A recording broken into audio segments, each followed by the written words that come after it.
Good day, ma'am. We are the group 9. Our topic is about sport and exercise psychology. I am Angeles Marian. Let's start with the objectives. Objectives describe the psychological benefits of participation in physical activities. Understand the different theories of behavior and their potential application to exercise behavior. Discuss the roles of anxiety and arousal in the performance of motor skills and application of intervention strategies to enhance performance. Understand motivation, setting, self-talk, and imaginary and how they can effectively use in physical education, exercise, and sport. So let's start with the um, introduction. So, sports and exercise psychology has its legacy in psychology. In the 1970s, as the academic scope of physical education grew, sports psychology emerged as a subdiscipline. Initially, sport psychologists focused on competitive sport and elite athletes. Then, psychological benefits of physical activity. The role of physical activity is enhancing well-being, is receiving increased professional and public recognition. So, ang benefits ng physical education, we all know naman na if we doing a physical activity, the mind and our body is very active. And also, it helps us to prevent or to keep away from symptoms like a mild depression. So, the psychological effects of engaging in physical activity on a regular basis are well recommended. And there is also growing body of evidence supporting the psychological benefits of physical activity. Yung sabi ko kanina is, nagsusupport din siya and to keep us away from the symptoms like mild depression. So let's move on. So motivation. Motivation is a factor in learning, performance, and participation in sport and physical activity. It influences the initiation. If we say initiation is that the means the ano starting point of doing physical activity. So next is maintenance. So nagme-maintain if if we start doing activity, we need to maintain it and to maintain it. Then the or maintain or keep doing and make it part of your lifestyle. Then and intensity of behavior. If we say about intensity is how hard or much effort do you put into that exercise or physical activity, like moderate, low, moderate, and high intensity. In the For the beginners, we start in low and hindi naman tayo pwede mag-start into moderate and high intensity kasi yung katawan natin it's not sanay pa for doing the activity. So, let's move on. The understanding behavior change. So, how do you get people to begin to lead a more active lifestyle? How do you promote behavior change? So, here um okay, this so meron dito madaming theories about that behavior, human behavior. So, many theories and models of human behavior have been used to guide intervention to promote a more physically active lifestyle and encourage health promoting behaviors.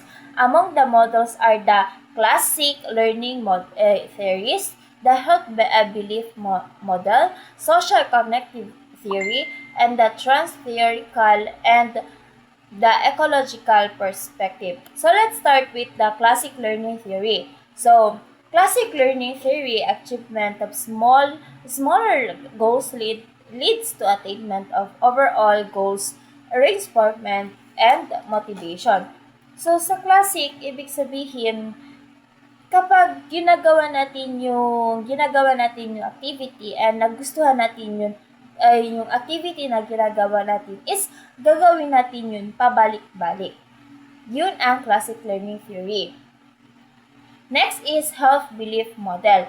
Adoption of health behavior depends on the person's perspective of four factors: severity of the potential illness, susceptibility to that illness, benefits of taking action, and barriers to action. So, dito naman is yung, di ba, kapag gagawin natin yung activity, di ba, sumasakit yung mga katawan natin. So, inisip natin, kapag gagawin natin yung activity na yun is sakit ng katawan natin, lalagnatin tayo, then, so, and also, yung problem sa heart. So, kapag alam natin na hindi siya good for our health, pero for our health, pero pilitin natin na gagawin yung activity na for our good lifestyle. So next is social cognitive theory. Behavior change influenced by environmental and personal factors and attributes of behavior itself. Self-efficacy in a critical component and requires a perceived incentive for changing behavior. So dito is influenced by environmental and personal factors.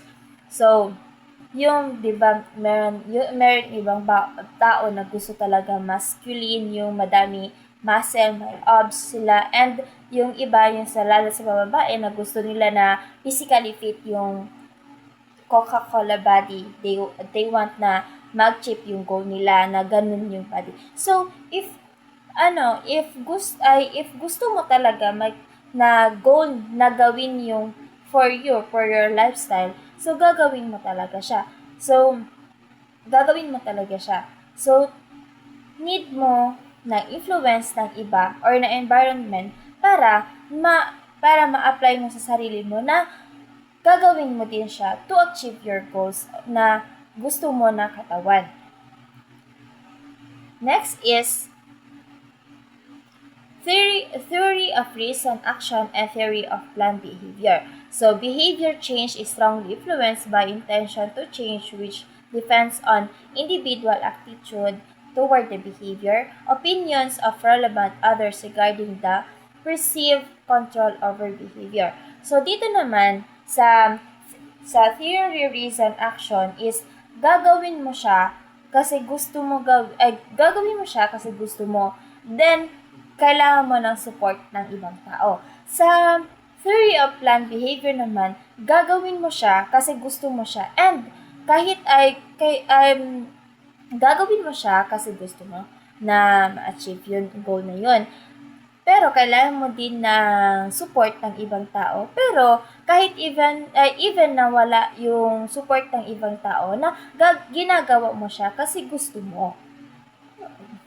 So, yun na. So, next is trans-theoretical model. So, behavior change proceed through stages. So, precontemplation, contemplation, preparation, action, and maintenance. So, if nag-start ka ng physical activity, syempre, natuloy-tuloy mo na yun na gagawin. So, next, ecological approach. Health behavior change is affected by individual factors, sociocultural context, and environmental influence. So, dito na is yung health behavior na change na yung ginagawa natin everyday, na yung ginagawa natin na physical activity. Na hindi lang na-influence din tayo dahil sa sa environment natin. So, next is exercise adherence. So, exercise adherence. An expanding area of research is investigation of exercise adherence. The past decade has brought greater recognition of the value of exercise as a therapeutic modality. So, exercise is increasingly being prescribed as part of an overall treatment approach to several diseases, including cardiovascular and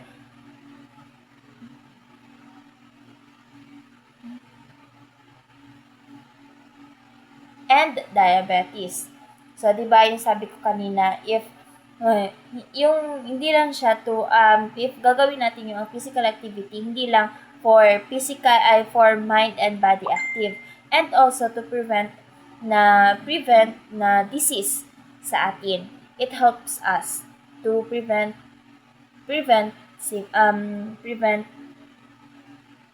uh, several disease. So next is promoting adherence. What are the factors that promote adherence?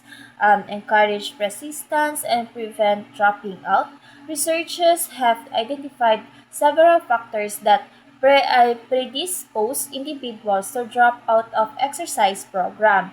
In general, the researchers found that the loss of motivation, depression, and loss of self-efficacy were related to decisions to quit the program, as well denial of the seriousness of one's cardiac condition. So, sa promoting adherence naman is it means to encourage and support if they want na gagawin yung activity na kailangan nila to achieve their goals, na kailangan ang support natin na para motivate sila na gagawin yun. So, next is personality. So, researchers have long been interested in personality types in sports. Some researchers sought to address the question of whether sport influence personality. Other researchers have investigated whether there were personality difference between athletes and not athletes. So, dito na ano na yung kung iba ba yung physical active na kailangan ang athletes and not athletes. So, dito yung na-investigate nila kung ano talaga yung difference na personality between the athletes and the non-athletes. So, nature of personality. Personality has been defined in many ways. For example, Viali described personality as the unique blend of the psychological characteristic and behavioral tendencies that make individuals different from and similar to each other. So, Wenberg and Good defined personality as those characteristic or blend of characteristics that make a person unique. Next is personality and sport. The early research focused on the relationship between personality traits and sport performance. Researchers address questions such as do athletes differ from not athletes, and can athletes in certain sport be distinguished from athletes in other sports on the basis of their personality. So, do individuals participate in certain sports because of their personality characteristics, or do highly skilled athletes have different personality profiles than less skilled athletes in same sport? So, there are certain personality traits that can predict an athlete's success in a sport. That's all now. Anxiety and arousal. The goal of coaches, teachers, and sports psychologists is to optimize an individual's performance. To achieve this goal, they must consider the effect of anxiety and arousal on performance. Anxiety and arousal. So in sports, important ang anxiety and arousal because they both affect on how athletes perform. And ang anxiety naman is the feeling of kaba or worry, while ang arousal is the level of energy or alertness ng katawan. So these two help determine if an athlete is ready to perform or not. Kaya kailangan ma-manage ito ng properly. Next is nature of anxiety and arousal. Arousal and anxiety are intimately related. According to Weinberg and Good, Arousal is a generally physiological activation varying on a continuum from deep sleep to excitement. Nature of anxiety and arousal. So, ang arousal is a generally level of activation of the mind and body. So, ranging from very relaxed to very excited. So, yung anxiety is closely related kasi habang tumataas ang arousal is um, habang tumataas ang arousal is pwede ring tumaas ang nervousness. So, ibig sabihin is natural na magkasabay silang naramdaman lalo na before or during competition. Arousal, stress, and anxiety. Arousal is general physical and physiological activity. Anxiety is a negative emotional state with feelings of worry, nervousness, and apprehension that is associated with the activation of the body. Next is arousal, stress, and anxiety. So, ang arousal is more on physical reactions like increased heart rate. So, while ang anxiety is more emotional like worry and kaba. So, yung stress naman is the pressure na nagtitrigger um, sa athlete. So kapag may high pressure situation, tumataas naman yung arousal of anxiety which can affect or help or harm performance depending on the level. Next is goal setting. Goal setting is important in many of the different environments in which physical education, exercise scientists, and sports leaders work. Goal setting can be used to help students in school physical education, athletes on sports teams, clients rehabilitating an injury, or adults involved in fitness programs. Goal setting is important both as a motivational strategy and as a strategy to change behavior or enhance performance. Goal setting. So, ang goal setting is important because it gives directions and motivation sa athletes. So, it helps them stay focused and improve their performance over time. Then, for example, an athlete may set a goal to train regularly or every week to improve endurance, which helps them stay consistent. Next, types of goal. According to Weinberg, a goal can be defined as that which an individual is trying to accomplish. It is the object or aim of an action. Goal setting focuses on specifying a specific level of proficiency to be attained within a certain period of time. Outcome goals typically focus on interpersonal comparisons and the end result of an event. An example of an outcome goal is winning first place at the Senior Games regional track meet at the end of the season. Lastly is the types of goal and principles of effective and goal setting.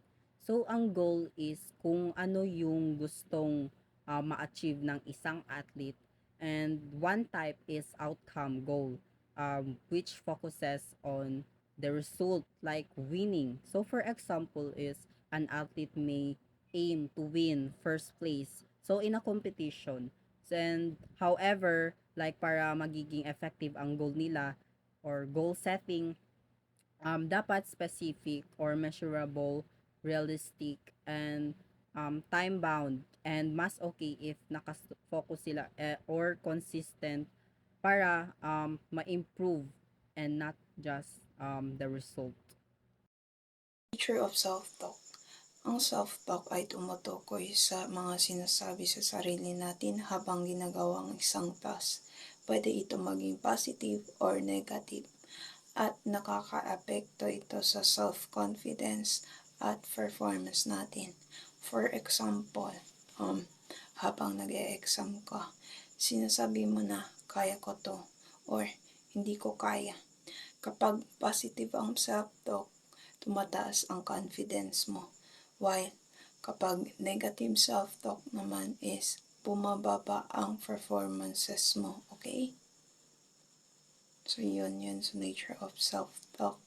Next naman is the types of self-talk. May iba't ibang uri ng self-talk. First is the thus relevant self-talk. Second is the positive self-talk. And the third one is focused self-talk. So sa thus relevant self-talk, ito ay para ma-improve mo ang technique mo. Example sa volleyball is sinasabi ng setter na diamond para maalala niya ang tamang hand position sa pag-toss ng bola. So, positive self-talk is ito yung nagbibigay ito ng motivation at confidence. Example, kaya ko to, or practice lang ng practice, gagaling din ako nito. Okay? So, sa focus of self-talk naman is tinutukoy ito ang mga isang tao na mag-concentrate. Example, kapag nagdi-distract, sasabihin mo na focus lang or eyes on the ball kapag naglalaro ka. Ganun. Okay? Uses of imagery. So, maraming gamit ang imagery tulad ng pagde-develop ng skills, pag-correct ng mistakes, and paghahanda sa performances. For example, ini-imagine ng athletes ang tamang galaw bago maglaro. Ganon. Like, nag-observe ba? Application of self-talk. So, ang self-talk ay ginagamit para mapabuti ang skill, focus, at confidence. So, hindi lang ito para sa mga athletes, kundi para sa lahat. Example, kapag nag-aaral ka ng bagong skills tulad ng dancing, so pwede mong sabihin na step by step lang yung pag-practice mo ng dance or basic. Okay? Nature of imagery. So, may dalawang uri ng imagery, which is the external and internal imagery. First is the external imagery. So, dito is parang pinapanood mo ang sarili mo. Example, ini-imagine mo sarili mong maglalaro na parang video. Ganun siya. So, sa internal imagery naman is parang ikaw mismo gumagawa ng action. Example, nararamdaman mo na ang galaw ng katawan mo habang ginagawa ang skills. Ganun. Dito sa internal imagery. Ito naman sa modifying self-talk is minsan hindi natin napapansin na ang negative self-talk natin. So, kaya importante na palitan ito into positive self-talk. So, example, instead na hindi ko kaya to, gawin mong mahihirapan ako, pero kakayain ko. Ito na yun sa modifying self-talk. Okay? Next is mental imagery to enhance performance. So, ang mental imagery ay ang mga pag-imagine ng performance para mas mapabuti ito. So, ginagamit ito ng maraming athletes para mag-improve ang skills and confidence. So, for example, bago mag-present, so ini-imagine mo na confident ka at successful ang ginagawa mo. So, ganun yun dito sa mental imagery to enhance performance. Okay?